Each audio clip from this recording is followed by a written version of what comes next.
come from a family of physicians. My sister's a gynecologist and an obstetrician. My cousins are all doctors. And I was expected to follow that path. But I was also a very sick child, and I was in and out of the doctor's office. I was getting biopsied. I was, it was just not something that I enjoyed very much. And I ran away from home at 16, and I decided to take stock of my own health. And I found a book by John Lust, the herb book, and I found 2 herbs that I could actually identify in the book, dandelion and red clover blossoms. And I followed the instructions and I made a tincture out of each of them, and I took it when I was in my teens, and I got better from being sick for my entire childhood and young teenage years. So I was, I had a light bulb moment, and I decided I was going to study herbalism. So my sister was kind enough to loan me money, and I opened my first shop. Because through my travels and learning, I had met so many people who grew such quality plants that I knew that I had to bring it to the city, because in urban circumstances, the herbs that you find, back in those days were just dust. And so I was really happy to be able to have a collective of good organic farmers that I could count on to supply me. And that's why I wanted to open an herb shop. Flower Power is my shop. Well, I opened it in 1993. And when I was about to open it, I had to think of a name. And I was thinking, Urban Solutions, what should I name it? But, I'm really into numerology. So I had to sit down and dream up a name. And so that's why I got Flower Power Herbs and Roots Inc.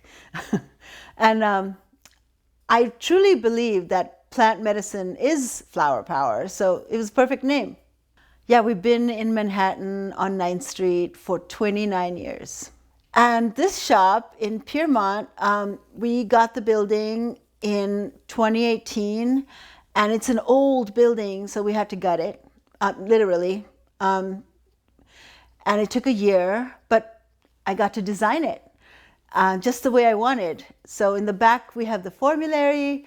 I call it the flormulary.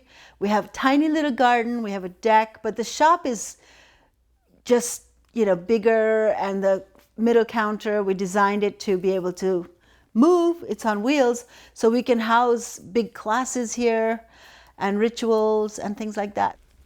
We offer online workshops, and we also offer in person. In Manhattan, in the shop in Manhattan, all are in-person workshops. Like there's one in basics of herbalism. There's one in how to make chocolate from cacao beans. There's one, there's a lot of female reproductive or just reproductive issues.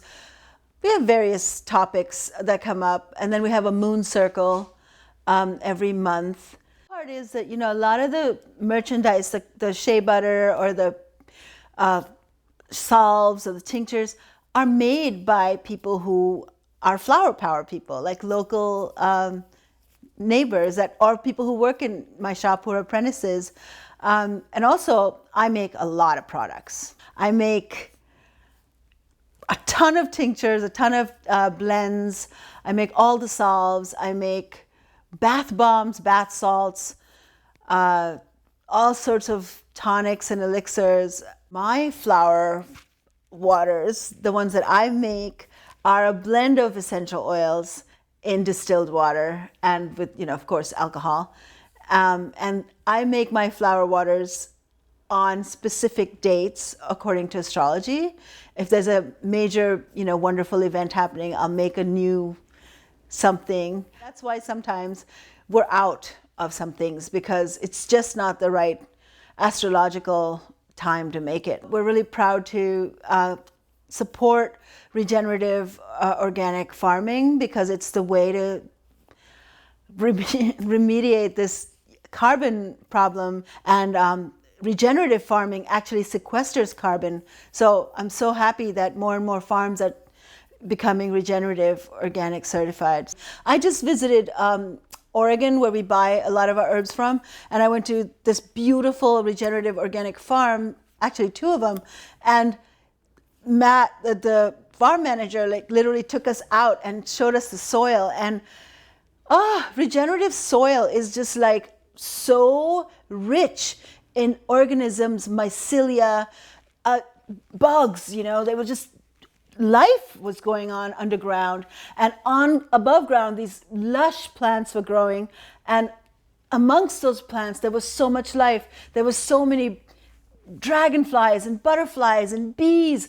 That's what nature wants. That's what sustains life. We want regenerative, like every layer of this planet should be alive. If all of the farming went regenerative, we could sequester all the carbon. And the soil quality would improve, and the water quality would improve, and everything would improve. And I think, the indigenous people all over the planet were doing it right, and living in harmony with nature. So we do get a lot of novice people who are curious about herbalism.